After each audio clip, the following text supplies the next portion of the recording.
আসসালামু আলাইকুম dear student. দেখো আজকে আমাদের লাস্ট ক্লাস এই ইউনিট টেস্টের জন্য। তো আমরা এতদিন ধরে কোর্স পর্দা যে চ্যাপ্টারটা পড়ছিলাম, আমরা যে সেল ইউনিট যে চ্যাপ্টারটা পড়ছিলাম or the basic unit of cell, সেটা আজকে শেষ হবে। দেখো আজকে যে ক্লাসটা আছে সেটা মানে বোঝার একটা জিনিস, ভালো সুন্দর একটা পার্ট, যেখান থেকে ছোটো ছোটো কোশ্চেন এখানে আসতে পারে এবং যে কথাগুলো আমি আগে অনেকবার বলেছি। দেখো কোষ পর্দার মাধ্যমে এই যে বললাম আগের দিন যে কোষ পর্দার মাধ্যমে কি হচ্ছে, আয়ন এবং অণু যে ট্রান্সফার হয়ে থাকে সেগুলো মানে কোন কোন ভাবে হয়ে থাকে, সেই কোষ পর্দার মাধ্যমে পরিবহন, মানে কোষ পর্দার আগের দিন বলেছিলাম যে কিছু শর্ত আছে পরিবহনের, কি না সেখানে কোষ ছিদ্রের সংখ্যা যদি বেশি হয়, ছিদ্রগুলো যদি আকারে বড় হয়, তো সেক্ষেত্রে পরিবহনের সুবিধাটা অনেক বেশি থাকে। তাহলে কোষ পর্দার মাধ্যমে পরিবহন হচ্ছে, অর্থাৎ কোষ পর্দার মাধ্যমে বিভিন্ন পদার্থের চলাচল বা পরিবহন দুইভাবে ঘটে থাকে। এক হচ্ছে সক্রিয় পরিবহন, বা এ কি বলা হচ্ছে অ্যাক্টিভ ট্রান্সপোর্ট।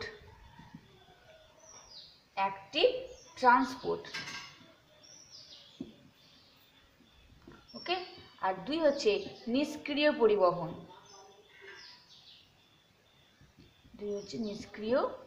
পরিবহন। বা প্যাসিভ ট্রান্সপোর্ট। পরীক্ষায় কি করে দেখো, পরীক্ষায় বলে দেয় যে সক্রিয় পরিবহন এবং নিষ্ক্রিয় পরিবহন কাকে বলে, কিংবা পরীক্ষাতে দেয় যে সক্রিয় পরিবহন এবং নিষ্ক্রিয় পরিবহনের মধ্যে পার্থক্য লেখো। ওকে, তাহলে আমরা ফার্স্টে দেখবো সক্রিয় পরিবহন কি বা অ্যাক্টিভ, কিংবা পরীক্ষায় কোনো কোনো বাংলা টার্মটা না দিয়ে এটাই দেয় যে অ্যাক্টিভ ট্রান্সপোর্ট এবং প্যাসিভ ট্রান্সপোর্ট কাকে বলে। দেখো অ্যাক্টিভ ট্রান্সপোর্ট কোনটা বা সক্রিয় পরিবহন কোনটা, না এটা যদি ধরো প্লাজমা পর্দা বা কোষ পর্দা হয়, এটা হচ্ছে কোষ পর্দা। সেই কোষ পর্দার অবশ্যই বিভিন্ন পদার্থের একটা নির্দিষ্ট ঘনত্ব অবস্থান করে। ওকে, তো এটা ধরো উচ্চ ঘনত্ব বা উচ্চ গাঢ়ত্ব, মানে এখানে হচ্ছে তোমার বিভিন্ন মেটেরিয়ালসের পরিমাণ বেশি, আর এটা হচ্ছে নিম্ন গাঢ়ত্ব, মানে এখানে সেই উপাদানগুলোর পরিমাণ কম। তো সক্রিয় পরিবহন কি হয় না, এই ক্ষেত্রে যখন কোনো একটা মানে পদার্থ চলাচল করে সেখানে কি হয়, শক্তির বা এটিপি থেকে যে এনার্জি নির্গত হয় সেটা প্রয়োজন হয়। তাহলে সক্রিয় পরিবহন হচ্ছে কোনো শক্তির প্রভাবে, এটা হচ্ছে মোস্ট ইম্পর্টেন্ট পয়েন্ট, কি শক্তির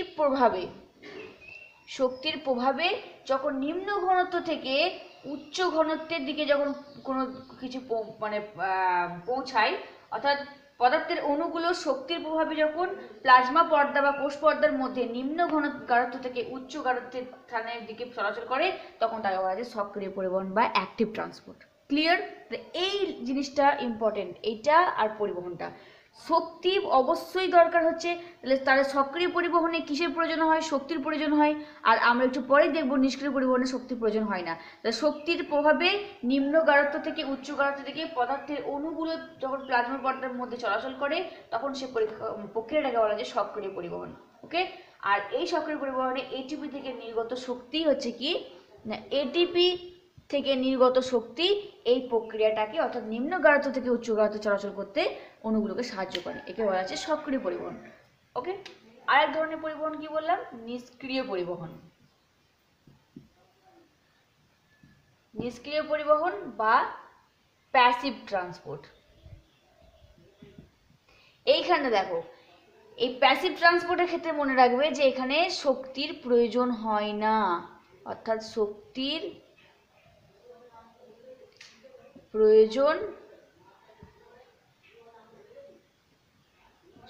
প্রয়োজন হয় না।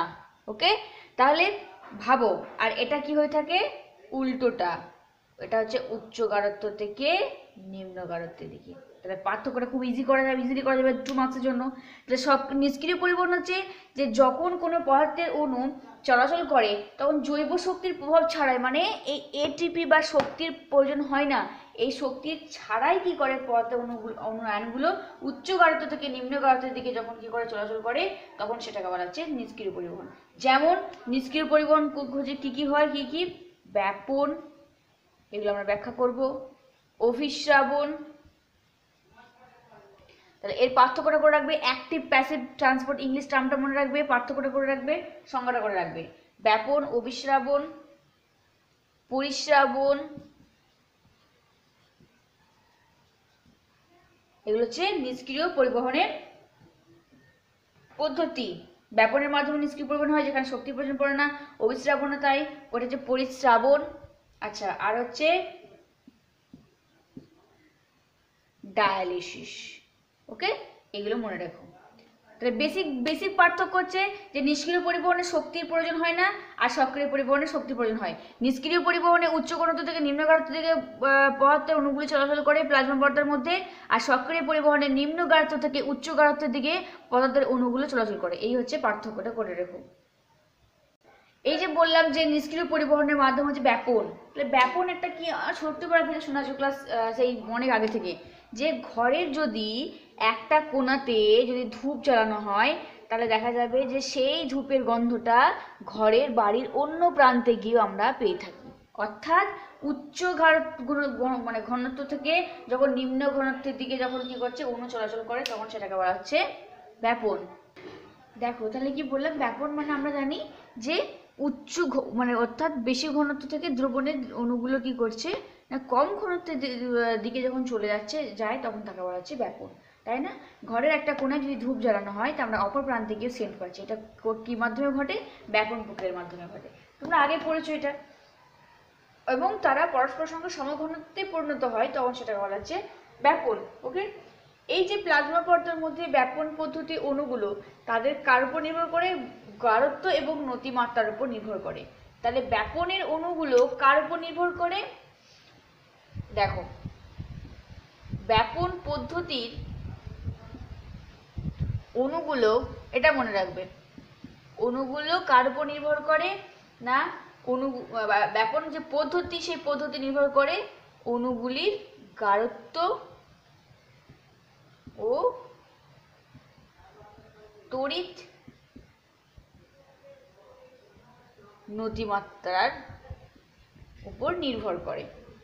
অর্থাৎ অণুগুলির গাঢ়ত্বটা কতটা, কারণ ব্যাপন মানে উচ্চ ঘনত্ব গাঢ়ত্ব থেকে কম গাঢ়ত্বের দিকে পৌঁছায়, তো সে গাঢ়ত্ব এবং তড়িৎ মানে সে কতটা পরিমাণে পজিটিভিটি ইলেকট্রিক নেগেটিভিটি সেই মাত্রাটার উপর নির্ভর করে ব্যাপন প্রক্রিয়া। ব্যাপনের ইংলিশ হচ্ছে তোমার ডিফিউশন। তাহলে নেক্সট হচ্ছে কোষ পর্দার মাধ্যমে পরিবহনের নিষ্ক্রিয় পরিবহন হচ্ছে তোমার সহায়ক ব্যাপন বা ফ্যাসিলিটেড ডিফিউশন। এটা কি? দেখো, শর্করা সহ অন্যান্য যে দ্রাবের অণুগুলো আকৃতিতে যদি কোষ পর্দার ছিদ্রের ব্যাস অপেক্ষা বড় হয় তাহলে সেই ক্ষেত্রে কোষ পর্দার মধ্য দিয়ে চলাচল করতে পারে না। তার মানে আগের দিন বলেছিলাম যে দ্রবণ ইকুয়াল টু কি? দ্রাবক প্লাস দ্রাব্য। অর্থাৎ এটা যদি শরবত হয় তাহলে শরবতের মধ্যে দ্রাবক হচ্ছে জল আর দ্রাব্য হচ্ছে চিনি, অর্থাৎ তরল এবং কঠিন পদার্থ। এটা মাথায় রাখবে। তাহলে সহায়ক ব্যাপন বা ফ্যাসিলিটেড ডিফিউশন কি না, ধরো যে এই ব্যাপন পদ্ধতি এটা কোষ পর্দা, সেখানে ধরো যে এইগুলো হচ্ছে তোমার ওপেনিং মানে ছিদ্র, সেল ছিদ্র, তাহলে এই ছিদ্রের মধ্য দিয়ে তো অণুগুলো বার হবে। যদি এই ব্যাপন প্রক্রিয়ায় অর্থাৎ কোষের ছিদ্রের তুলনায় কোষ পর্দার ছিদ্রের তুলনায় যদি এই যে অণু, সে অণুগুলোর ব্যাস যদি এত বড় হয় তাহলে এই ছিদ্রের মধ্য দিয়ে এগুলো বেরোনো কি সম্ভব? সম্ভব নয়। তখন কি হয়, অণুগুলো কোষ পর্দার বাইরের মানে বহিঃগাত্রে অবস্থিত কোনো একটা নির্দিষ্ট বাহক অণুর সঙ্গে মানে তখন কি করে, সেইগুলো ভিতরে প্রবেশ করতে পারবে না বা ভিতর থেকে বাইরে আসতে পারবে না। তখন কি হয় না, মানে কোনগুলো শর্করা সহ অন্যান্য যে দ্রাবের অণুগুলো মানে আকৃতিতে তো দ্রাব্য মানে তো কঠিন, তাদের অণুগুলো যদি এই কোষ পর্দার ছিদ্রের ব্যাস অপেক্ষা বড় হয় তখন সেটা ব্যাপন প্রক্রিয়ার মধ্য দিয়ে চলাচল করতে পারে না। ওকে, তখন সেটা কি হয় না, তারা অন্য কোনো একটা অণুর সঙ্গে যুক্ত হয়ে একটা ফ্যাট দ্রাব্য গঠন করে এবং কোষ পর্দার লিপিড ধাত্রের মধ্য দিয়ে তারা ব্যাপিত হয় এবং অন্তর্গাত্রে আবার পুনরায় পৌঁছায়। তাহলে এর আগে করে এই বাইরের দিকে আসে, যখন দেখে যে এখান থেকে ওপেনিং দিয়ে বেরোতে পারছে না তখন তারা বহিঃগাত্রে এসে তারা অন্য কোনো অণুর সঙ্গে বহিঃগাত্রে অন্য একটা নির্দিষ্ট বাহক অণুর সঙ্গে যুক্ত হয়ে তারা ফ্যাট দ্রাব্য কি গঠন করে? ফ্যাট দ্রাব্য যৌগ গঠন করে। এই ফ্যাট দ্রাব্য যৌগ গঠন করার পর তারা আবার বাইরে গাত্র থেকে অন্তঃগাত্রের দিকে লিপিড ধাত্রের মধ্য দিয়ে পৌঁছায়। ওকে, তাহলে একে বলে সহায়ক ব্যাপন। অর্থাৎ সহায়ক মানে হচ্ছে তোমার কারো সহযোগিতা নিয়ে যখন সে বাহিত হলো আবার অন্তঃগাত্রে পুনরায় ফিরে বিশ্লিষ্ট হলো, তখন তাকে বলা হচ্ছে সহায়ক ব্যাপন। বা প্লাজমা পর্দার মধ্য দিয়ে বাহকের অণুগুলো মানে বাহকের সাহায্যে শক্তির ব্যয় না করে উচ্চ ঘনত্ব থেকে নিম্ন ঘনত্বে যাওয়ার প্রক্রিয়াকে বলা হচ্ছে সহায়ক ব্যাপন। তাহলে ব্যাপন মানে উচ্চ ঘনত্ব থেকে নিম্ন ঘনত্ব, তাহলে সহায়ক ব্যাপনে কিসের প্রয়োজন হলো? বাহক অণুর প্রয়োজন হচ্ছে। এইটা মনে রাখবে, বাহক অণুর প্রয়োজন। ওকে, তাহলে এই বাহক অণুর সাহায্যে যখন দ্রাবের অণুগুলো যখন উচ্চ ঘনত্ব থেকে নিম্ন ঘনত্ব দিকে পৌঁছায় তখন তাকে বলা হচ্ছে সহায়ক ব্যাপন। দেখো এরপরে আমরা বলবো অভিস্রাবণ বা অসমোসিস। তাহলে ডিফিউশন মানে ব্যাপন আর অসমোসিস মানে অভিস্রাবণ। তোমরা এগুলো আগে পড়েছো বা কেমিস্ট্রিতে পড়ে থাকবে মানে এক্সপেরিমেন্ট দিয়ে। তাহলে অভিস্রাবণ হচ্ছে কি? অভিস্রাবণের মধ্য দিয়ে জলের অণু বা দ্রাবকের অণু চলাচল সহায়তা করে প্লাজমা পর্দার মধ্যে কোষের ভিতরের দিকে এবং কোষের বাইরের দিকে যে অণু চলাচল করে তা দ্রাবকের অণুর ঘনত্বের উপর নির্ভর করে। মানে এই যে দ্রাবকের মানে জলের অণুগুলো চলাচল করছে সেগুলো আবার বলছে যে এখানে যে দ্রাব আছে সে দ্রাবের উপর নির্ভর করে। ওকে, তাহলে ব্যাপন কাকে অভিস্রাবণ কাকে বলবো? যে পদ্ধতিতে দ্রাবকের অণু মানে জলের অণু নিম্ন ঘনত্ব দ্রবণ থেকে অর্ধবেদ্য পর্দার মাধ্যমে উচ্চ ঘনত্ব দ্রবণে পৌঁছায় এবং সমসত্ব পরিণত হয় তখন তাকে বলা হচ্ছে অভিস্রাবণ। অর্থাৎ এই হচ্ছে উচ্চ ঘনত্বযুক্ত, এখানে যে তোমার কি ভর বাই ঘনত্ব মানে কি? ঘনত্ব মানে ভর বাই আয়তন, আর এই হচ্ছে নিম্ন ঘনত্বযুক্ত। তো যখন দ্রাবকের অণুগুলো যখন কি হচ্ছে উচ্চ ঘনত্বের দ্রবণ থেকে নিম্ন ঘনত্বের দিকে পৌঁছাচ্ছে তখন সেটাকে বলা হচ্ছে অভিস্রাবণ। ওকে, তাহলে ঘনত্ব মানে তোমরা কি জানো? ফিজিক্সে পড়েছো যে ঘনত্ব ইকুয়ালস টু ভর বাই আয়তন। মানে একটা নির্দিষ্ট আয়তনের মধ্যে অণুর যে ভর সেই ভরটাকে বলা হচ্ছে ঘনত্ব। তাহলে সেই বেশি নিম্ন ঘনত্ব থেকে উচ্চ ঘনত্বের দিকে যখন দ্রাবকে অণুগুলি চলাচল করে এবং সমঘনত্বে পরিণত হয় তখন সেটাকে বলা হচ্ছে অভিস্রাবণ। মনে থাকে যেন। ওকে, এই অসমোসিস একটা গ্রিক ওয়ার্ড। অসমোস মানে পুশিং করা মানে ঠেলা। অর্থাৎ কোষ থেকে জলকে মানে কোষের মধ্যে যে জল আছে সেই জলটা কোষের বাইরে এবং ভিতরের দিকে চলাচল করে এই অভিস্রাবণ প্রক্রিয়া মানে। তাহলে মনে রাখবে যে অভিস্রাবণ প্রক্রিয়ায় কেমন পর্দার প্রয়োজন হয়? অর্ধবেদ্যর পর্দার প্রয়োজন হয়। অভিস্রাবণ প্রক্রিয়ার মাধ্যমে কোষের মানে কোন প্রক্রিয়ায় কোষের ভিতরে এবং বাইরে দিকে জলের কোষান্তর চলাচল হয় তার মাধ্যমে অভিস্রাবণ মাধ্যমে। এটি কোষকে জলের নিম্ন ঘনত্বযুক্ত কোনো দ্রবণে রাখলে কোষ থেকে জল তথা দ্রাবক বেরিয়ে দ্রবণে প্রবেশ করে। ওকে, একে বলা হয় বহিঃঅভিস্রাবণ। দেখো এই অভিস্রাবণ আবার দুই প্রকার, একটা হচ্ছে তোমার বহিঃঅভিস্রাবণ আর একটা অন্তঃঅভিস্রাবণ। বহিঃঅভিস্রাবণ বা এক্সোঅসমোসিস কি? বহি মানে কথাটা শুনে কি মনে হচ্ছে বাইরের দিকে অভিস্রাবণটা ঘটে। তার মানে কি? মানে ধরো কোনো একটা দ্রবণ আছে, সেই দ্রবণে হচ্ছে তোমার দ্রাবক মানে দ্রবণ যেটা আছে সেই দ্রবণের দ্রাবক হচ্ছে নিম্ন ঘনত্বযুক্ত। মানে দ্রবণের যে দ্রাবক মানে জল হচ্ছে তোমার নিম্ন ঘনত্বযুক্ত। এক্ষেত্রে কি হয় দেখো, আর দ্রবণটা হচ্ছে উচ্চ ঘনত্বযুক্ত। তাহলে এক্ষেত্রে হচ্ছে তোমার কি যে দ্রাবক মানে মানে একটা দ্রবণ নেওয়া হয়েছে, সে দ্রবণের মধ্যে দ্রাবক আছে বেশি আর মানে দ্রাব্য আছে বেশি। ওকে, আর দ্রবণটা হচ্ছে বেশি আর কি হচ্ছে না দ্রাবকটা কম। মানে একটা যদি মিশ্রণ না হয় সেখানে দেখা যায় দ্রাবক মানে জলের পরিমাণটা কম আর সেখানে মানে যে দ্রাবক নেওয়া হবে সেই দ্রাবকের পরিমাণটা বেশি, মানে দ্রবণ। ওকে, মিশ্রণের মধ্যে দ্রবণটার ঘনত্ব বেশি আর দ্রাবকের ঘনত্ব কম। সেক্ষেত্রে কি হবে, একটা কোষকে যদি কোনো দ্রাবকের নিম্ন ঘনত্বযুক্ত কোনো দ্রবণে মানে নিম্ন ঘনত্বযুক্ত কোনো দ্রবণে যদি রাখা হয় কোনো একটা কোষকে, তাহলে সেখান থেকে হবে এই কোষ থেকে নিম্ন ঘনত্ব যেহেতু সে কোষ থেকে জলটা তথা দ্রাবক বেরিয়ে কোথায় পৌঁছাবে না দ্রবণের মধ্যে। তাহলে এমন একটা শেড নিলাম যেখানে দ্রাবক হচ্ছে নিম্ন ঘনত্বযুক্ত আর বাইরে যে দ্রবণ সেটা হচ্ছে উচ্চ ঘনত্বযুক্ত। সেই ক্ষেত্রে কি হবে, এই নিম্ন ঘনত্ব অর্থাৎ এখান থেকে জলটা কোষ থেকে জলটা বাইরে বেরিয়ে কোথায় পৌঁছাবে, দ্রবণে গিয়ে পৌঁছাবে। এই প্রক্রিয়াকে বলা হচ্ছে বহিঃঅভিস্রাবণ। অর্থাৎ এক কথায় কোষ থেকে জল বার হয়ে যাওয়াকে বলা হচ্ছে বহিঃঅভিস্রাবণ। আর যেমন তোমার হচ্ছে কি কিশমিশ, একটা কিশমিশকে যদি জলে ভিজিয়ে রাখা হয় তাহলে সেখানে কিশমিশ হবে না, এটা আলুর অসমোসিস লক্ষ্য করা যায়। ওকে, অর্থাৎ আলুকে যদি কেটে রাখা হয় তাহলে দেখা যাবে কি সেখান থেকে জল বেরিয়ে যাচ্ছে। আর অন্তঃস্রাবণ কি? কিশমিশ।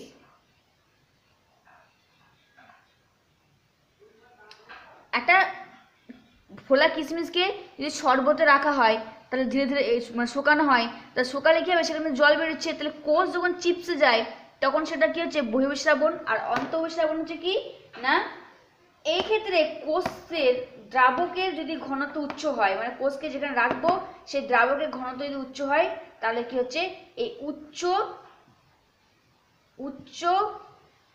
ঘনত্ব থেকে কোথায় যাবে না, নিম্ন ঘনত্বের দিকে। উচ্চ ঘনত্ব থেকে নিম্ন গাঢ়ত্ব দিকে পৌঁছাবে এবং দ্রবণ থেকে জল প্রবেশ করবে। তাহলে বোঝো যে একটা দ্রবণ নেওয়া হয়েছে, সেই দ্রবণের মধ্যে একটা সেল আছে। ওকে, তো কি হয়েছে যে দ্রবণের ঘনত্ব যদি খুব নিম্ন হয়, ঠিক আছে, বুঝবে, মানে কোষের দ্রাবকের উচ্চ ঘনত্ব, মানে যে কোষ আছে সেই কোষের ভিতরে দ্রাবক তার ঘনত্ব যদি উচ্চ হয়, এখানকার যে কোষের যে দ্রাবক মানে কোষের জল যদি ঘনত্ব যদি উচ্চ হয় আর দ্রবণের ঘনত্ব যদি নিম্ন হয়, তাহলে কি হবে, এই দ্রবণ থেকে দ্রাবক মানে জলটা কোথায় গিয়ে পৌঁছাবে? কোষের মধ্যে পৌঁছাবে। তাহলে এই প্রক্রিয়াকে বলা হচ্ছে অন্তঃস্রাবণ। তাহলে বোঝা গেছে বহিঃস্রাবণ হচ্ছে তোমার কি না, জল কোষ থেকে নির্গত হয়, এটা হচ্ছে বহিঃস্রাবণ। আর অন্তঃস্রাবণ মানে হচ্ছে কি না, কোষের মধ্যে জল প্রবেশ করে,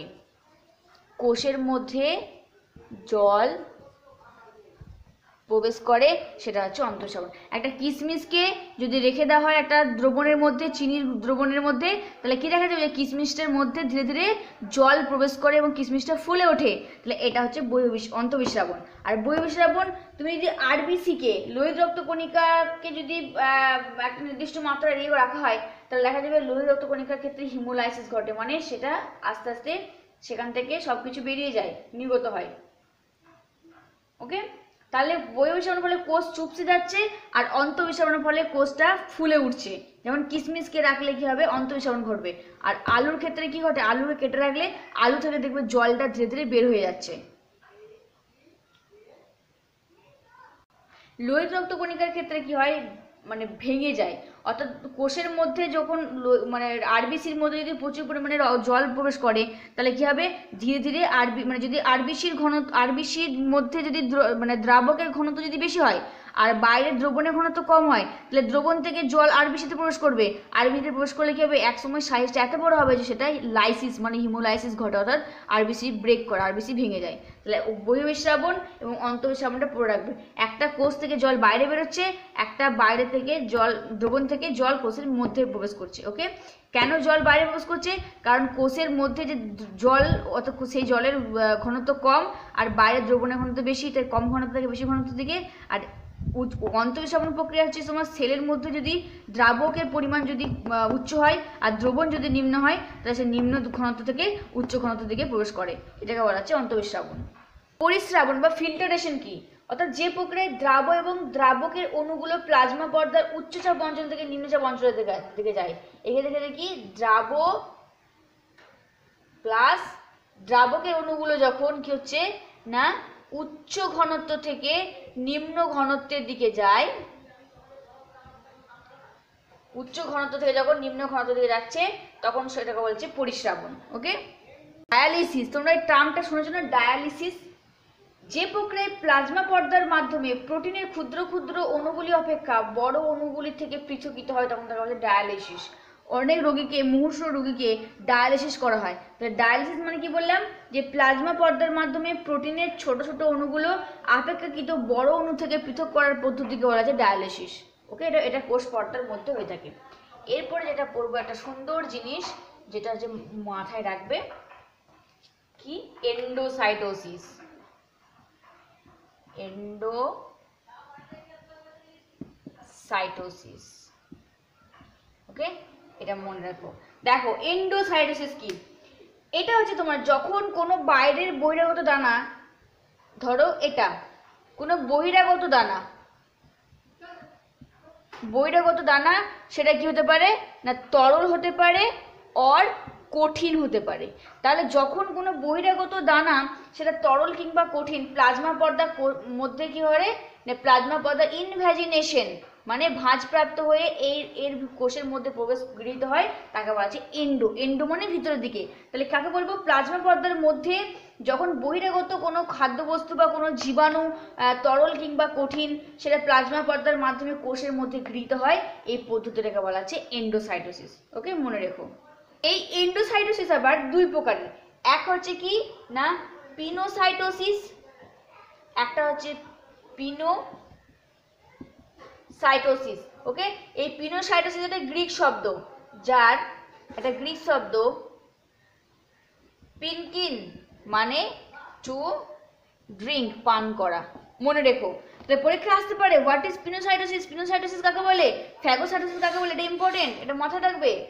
তাহলে পিনোসাইটোসিস যদি কি দেখবো আমরা যে মানে পদ্ধতিতে প্লাজমা পর্দা দ্বারা কোনো তরল বস্তু গৃহীত হয়। আগের দিন বলেছিলাম যে এটা একমাত্র দেখা যায় অ্যামিবাদের ক্ষেত্রে। ধরো এটা একটা অ্যামিবার কোষ, তো এখানে হচ্ছে তোমার বাইরে হচ্ছে কি না জলীয় পদার্থের কণা, জলীয় পদার্থের কণা সবসময় পিনোসাইটোসিসের ক্ষেত্রে কি গ্রহণ করবে, তরল পদার্থ গ্রহণ করবে। পরবর্তীকালে কি হবে দেখা যাবে যে এই যে পর্দা, এই পর্দা ভাঁজপ্রাপ্ত হয়ে কি করছে এটাকে, এই যে বস্তুটাকে আস্তে আস্তে গ্রহণ করলো। তারপরে কি হবে না ধীরে ধীরে এই সেল কি করবে, একে ভিতরের দিকে প্রবেশ করাবে। ওকে, তাহলে এটা হচ্ছে তোমার কি ইনভ্যাজিনেশন ঘটলো, আর এই যে ভিতর দিকে প্রবেশ করলো পিনোজোম।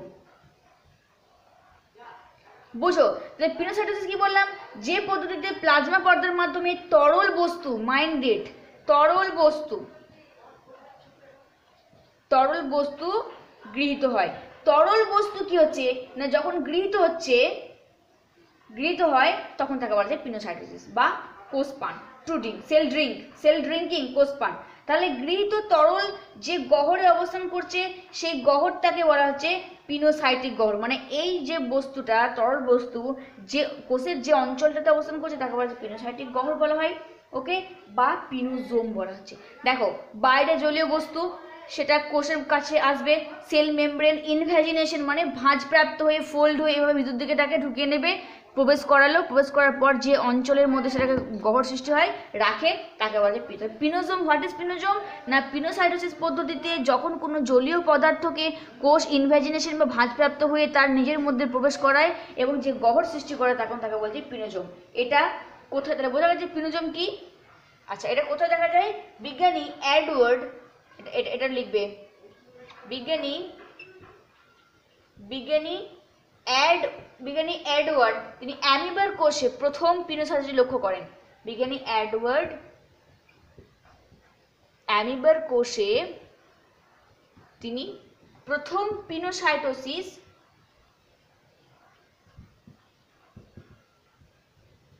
প্রক্রিয়াটি পর্যবেক্ষণ করেন। তাহলে এটা মাথায় রাখবে যে বিজ্ঞানী এডওয়ার্ড প্রথম কার ক্ষেত্রে দেখা যায় পিনোসাইটোসিস পদ্ধতি অ্যামিবার কোষে প্রথম লক্ষ্য করেন। ওকে, তিনি দেখিয়েছিলেন যে অ্যামিবার হচ্ছে তোমার যখন কোনো জলীয় দ্রবণ কোষ পর্দার মানে অ্যামিবার হচ্ছে তোমার তো এরকম অনিয়তাকার দেহ, তো কোনো জলীয় কণা যখন অ্যামিবার কোষ পর্দা সংলগ্ন হলো তখন কি হচ্ছে ওই দ্রবণ সহ নালী সাইটোপ্লাজমের মধ্যে কি হচ্ছে প্রবেশ করে।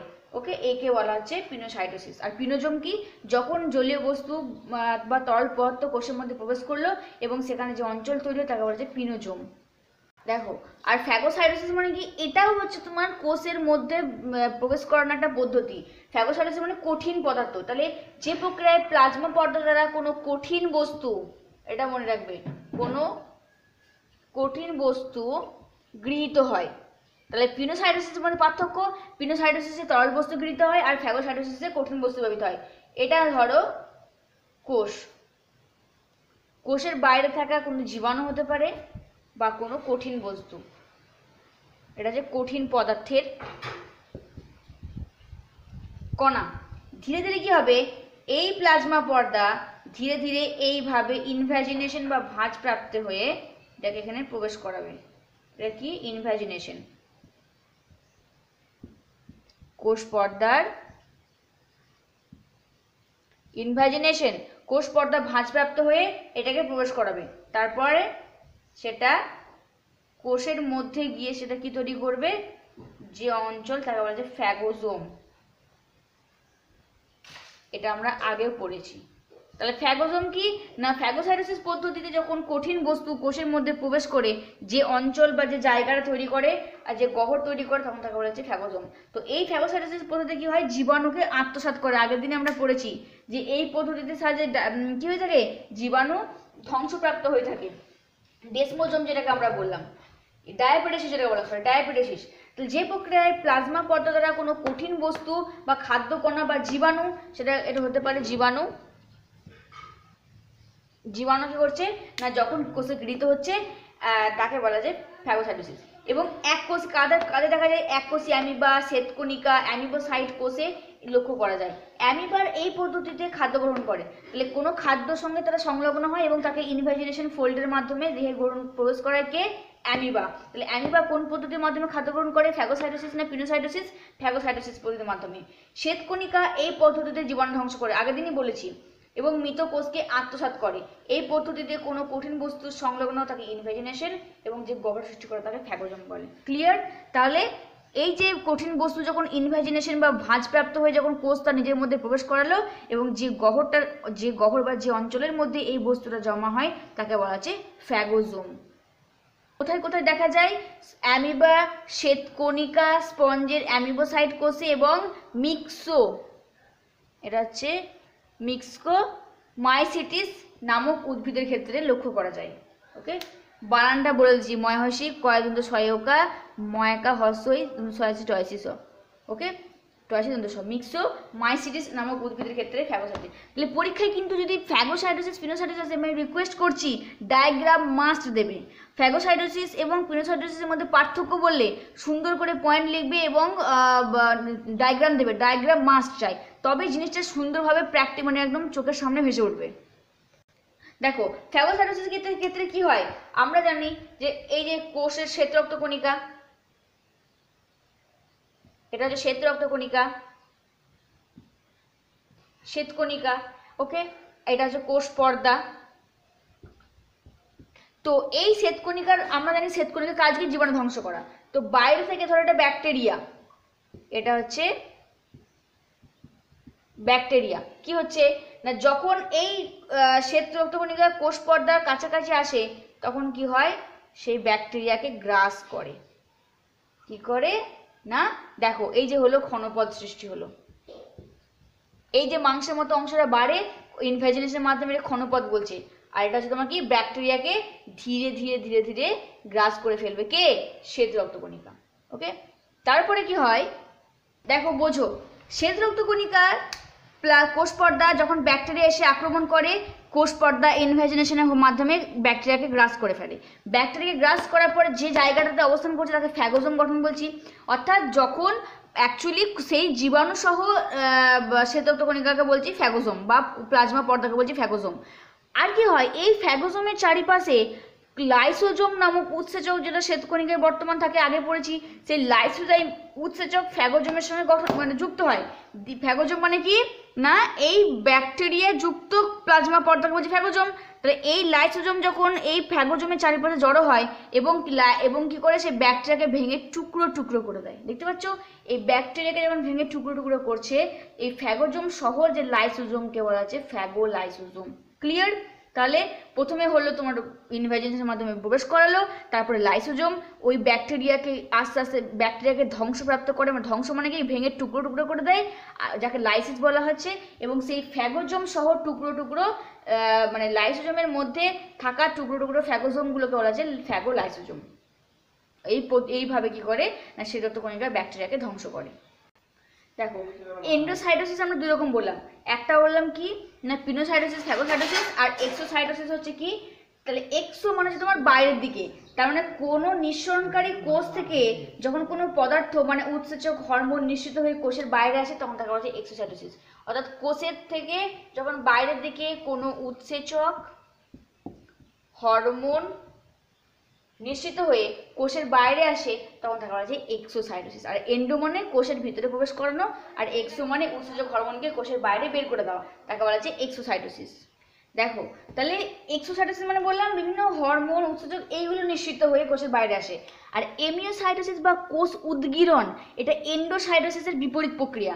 মানে এখানে কি হয়, এখানে ধরো কোষের মধ্যে থাকা মানে এই পদ্ধতিতে ক্ষরণ পদার্থ সমস্ত একটা গহ্বর, মানে এই গহ্বরের মধ্যে বিভিন্ন খনিজ পদার্থ এসে জমা হয়েছে। এটা হচ্ছে তোমার কোষ পর্দা, এটা হচ্ছে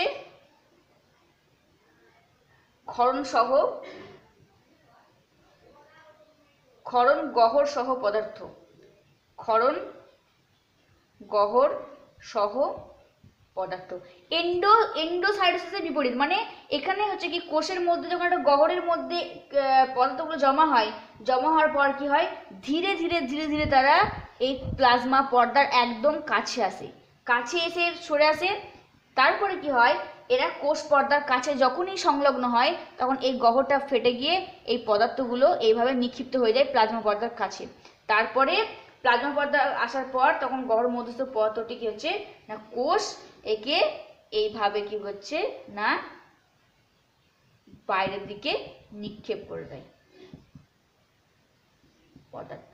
তাহলে উল্টো না, এন্ডোসাইটোসিসের ক্ষেত্রে কোষের মধ্যে প্রবেশ করিয়েছিল বিভিন্ন তরল কঠিন বস্তুকে, আর এমিওসাইটোসিস কি, এক্সোসাইটোসিস মানে শুধুমাত্র হরমোন আর উৎসেচক এইগুলো নিঃসৃত হয় মানে খরিত হয়। আর এমিওসাইটোসিস মানে হচ্ছে তোমার কোনো ক্ষরণ সহ পদার্থ কোষের মধ্যে থাকা সেগুলো কোষ পর্দার কাছে জড়ো হয়, কোষ পর্দায় আসার পর পরিধি গিয়ে সংলগ্ন হয় কোষ পর্দার, এবং এই গহ্বর ফেটে গিয়ে তারা বিদীর্ণ হয়ে তারপর ধীরে ধীরে কোষ ইনভাইজিনেশনের মাধ্যমে বাইরে বের করে দেয়। ওকে, এই প্রক্রিয়াটাকে বলা হচ্ছে কোষ উদ্গীরণ, সেল ভমিটিং, এমিওসাইটোসিস বা রিভার্স পিনোসাইটোসিস। মনে থাকে জানো, এতগুলো নামে পরিচিত। এমিওসাইটোসিস কোষ উদ্গীরণ, বা এই নামটা মনে রাখবে সেল ভমিটিং কি, বা রিভার্স পিনোসাইটোসিস। রিভার্স পিনোসাইটোসিস মানে গ্রহণ করা, এক্ষেত্রে মানে রিভার্স মানে বাইরে বের করা। তো এই এতগুলো টার্মটা ইউজ করবে, পরীক্ষা ইম্পর্টেন্ট। দেখো এখানে এক্সোসাইটোসিস এবং এন্ডোসাইটোসিসকে একসঙ্গে দেখানো হয়েছে। দেখো তাহলে আমরা জানি পরীক্ষাতে যদি আসে এক্সো এবং এন্ডোসাইটোসিস কাকে বলে, প্লিজ রিকোয়েস্ট করছি এক্সোসাইটোসিস এবং এন্ডোসাইটোসিস বললে এই ডায়াগ্রামটা মাস্ট অবশ্যই দেবে, যেখানে এক্সো এবং এন্ডো আলাদা করেও দিতে পারো বা এইভাবে একসঙ্গে দেখাতে পারো। তাহলে দেখো প্রথমে এন্ডোসাইটোসিস প্রক্রিয়ার মাধ্যমে কি হলো, কোষের মধ্যে বিভিন্ন বস্তু প্রবেশ করলো, জীবাণু প্রবেশ করলো, সেটা ব্যাকটেরিয়া। দেখো কোষ পর্দা, কোষের মধ্যে জীবাণু প্রবেশ করলো, এই পদ্ধতিটাকে বলা হচ্ছে এন্ডোসাইটোসিস, তাই না, এন্ডোসাইটোসিস। তারপরে কি হয়, সেই ব্যাকটেরিয়া যখন কোষের মধ্যে প্রবেশ করে কি গঠন করে, সেই ব্যাকটেরিয়া সহ কোষটাকে বলা হচ্ছে ফ্যাগোজোম গঠন করলো। তাহলে এই ফ্যাগোজোম কি হয়, এন্ডোপ্লাজমিক যে রেটিকুলাম তোমরা পড়েছো, সেই এই এন্ডোপ্লাজমিক রেটিকুলাম থেকে কি হচ্ছে না লাইসোজোম নিঃসৃত হয়। ওকে, এন্ডোপ্লাজমিক রেটিকুলাম থেকে লাইসোজোম নিঃসৃত হয়। সেই দেখো এন্ডোপ্লাজমিক রেটিকুলাম থেকে লাইসোজোম নিঃসৃত হয়, সেই লাইসোজোম কি করছে না এই কোষের ফ্যাগোজোম যেটা তার কাছে আসে, ফ্যাগোজোমের সঙ্গে লাইসোজোম নিঃসৃত উৎসেচক নির্গত হয়ে, লাইসোজোম নামক লাইগেজ উৎসেচক নির্গত হয়ে সেটা কি করে না এই ফ্যাগোজোমটাকে ভেঙে টুকরো টুকরো করে দেয়। তাহলে কি বললাম, এন্ডোসাইটোসিস পদ্ধতিতে ব্যাকটেরিয়ার প্রবেশকরণ হলো, ব্যাকটেরিয়ার প্রবেশের পর ব্যাকটেরিয়ার মধ্যে ব্যাকটেরিয়া সহ সেলটাকে বলবো ফ্যাগোজোম। এন্ডোপ্লাজমিক রেটিকুলাম থেকে লাইসোজোম নির্গত হয়ে সেই লাইসোজোম ফ্যাগোজোমের সঙ্গে কি হচ্ছে না ব্যাকটেরিয়ার সঙ্গে সংযুক্ত হয়, এবং লাইসোজোম নিঃসৃত উৎসেচকের দ্বারা ব্যাকটেরিয়া কি হয় পাচন ঘটে, মানে ব্যাকটেরিয়াকে ভেঙে টুকরো টুকরো করে দেয়। তারপরে কি হচ্ছে সেই টুকরো টুকরো যে পদার্থগুলো জীবাণুগুলো ব্যাকটেরিয়া এই কোষ পর্দার কাছে এসে জমা হয়, এবং কোষ তাদেরকে কি হচ্ছে না এক্সোসাইটোসিস পদ্ধতিতে কোষের বাইরের দিকে নির্গত করে। ওকে, এই হচ্ছে এক্সো এবং এন্ডোসাইটোসিস পদ্ধতির প্রক্রিয়া। এইভাবে ওরা কি করে কোষের মধ্যে কোনো জিনিসকে প্রবেশ করায়, আবার কোষ থেকে কোনো জিনিসকে বাইরের দিকে নিক্ষেপ করে। ওকে, তাহলে তোমাদের কোষ চ্যাপ্টার বা সেল থিওরি যে চ্যাপ্টারটা বা the basic unit of life চ্যাপ্টারটা এখানেই কমপ্লিট হলো। তবে এখান থেকে কিন্তু এই যে পরীক্ষা দেবে প্রচুর পরিমাণে এমসিকিউ কোশ্চেন আসতে পারে, কারণ এটা অনেক বড় একটা চ্যাপ্টার, সুন্দর একটা চ্যাপ্টার, এখানে অনেক কিছু জানা যাবে, অনেক কিছু জানার কিছু আছে। ওকে, যে আমাদের এটা আমাদের জানাটা আগ্রহ সৃষ্টি করতে হবে যে আমাদের একটা কোর্স, সেই কোর্সের মধ্যে কী কী থাকে, এত সমস্ত রকমের অঙ্গাণু, তাদের ফাংশন, তাদের কাজকর্ম, তো খুঁটিয়ে পড়বে, মানে পুরোটা পড়বে যাতে এখান থেকে এমসিকিউ কোশ্চেনগুলো সব আনসার করতে পারো। আর বোর্ডের পরীক্ষাতে এখান থেকে তো বলেছি একটা কোশ্চেন, একটা নয় বেশ কয়েকটা থাকবে, 5 মার্কসের তো একটা থাকছেই, 3 মার্কস থাকবে, এমসিকিউ থাকবে, 2 মার্কস থাকবে। তো চ্যাপ্টারটা ভালো করে নোট করে রেখে ভালো করে পড়বে যাতে ভালো স্কোর করতে পারো। বোর্ডের পরীক্ষার জন্য এই কোশ্চেনগুলো একটু করে রাখবে। হ্যাঁ, বোর্ডের জন্য চিহ্নিত চিত্রসহ ক্লোরোপ্লাস্টিডের গঠন বর্ণনা। এই যে চিহ্নিত চিত্র মানে চিত্র দেবে, ব্যাখ্যাও করবে, 5 মার্কসের জন্য। সেন্ট্রোজোমের গঠন আসতে পারে, সেন্ট্রোজোমের গঠন তোমরা পড়েছি, সেন্ট্রিওল যা যা পড়িয়েছি। সেন্ট্রিওলের পরাণু গঠন, এই সেন্ট্রিওলের পরাণুবীক্ষণিক গঠন যদি পার্টিকুলার দেয় কিংবা কার্টহুইল দেয়, তাহলে কার্টহুইল মডেল মানেও সেন্ট্রিওলের পরাণু গঠন দেবে, আর সেন্ট্রিওলের গঠন মানে সেন্ট্রিওলের গঠন। আর নিউক্লিয়াসের পরাণু গঠন চিহ্নচিত্র সহ, এই কটা কোশ্চেন কিন্তু এবারের জন্য বিশাল ইম্পর্টেন্ট। এবার নিউক্লিয়াসের পরাণু গঠন মানে কি কি আমরা জানি, 4টে অংশ, নিউক্লিওলাস, নিউক্লিওপ্লাজম, নিউক্লিওজালিকা, নিউক্লিয় পর্দা, এই 4টেকেই বর্ণনা করতে হবে ডায়াগ্রাম সহ। ওকে, আর তাছাড়া তো সাজেশন করতে পারছি না কারণ এখানে প্রচুর কোশ্চেন আসতে পারে। তবে বারবার বলবো যে পার্থক্যগুলো অনেক করে রাখবে, শর্ট কোশ্চেন করে রাখবে। এখানে phagocytosis, pinocytosis, endocytosis, active transport, passive transport, এগুলো সবগুলো ভালো করে পড়ে রাখবে।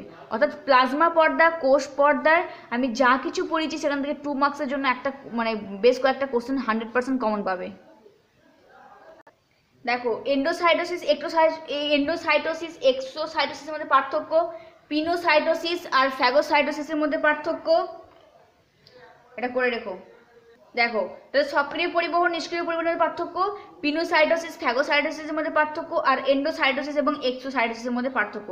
এই পার্থক্যগুলো ইম্পর্টেন্ট একটু করে রাখবে পরীক্ষার জন্য, ঠিক আছে? আর পরীক্ষা নেবো আমি একটা, এখন নয়, তোমাদের পরীক্ষা হয়ে যায় তারপর সময় পেলে। তো এই চ্যাপ্টার থেকে বারবার বলছি ভালো করে পড়ে রাখো, অনেক কোশ্চেন তোমরা কমন পাবে ইনশাল্লাহ, ঠিক আছে? তোমাদের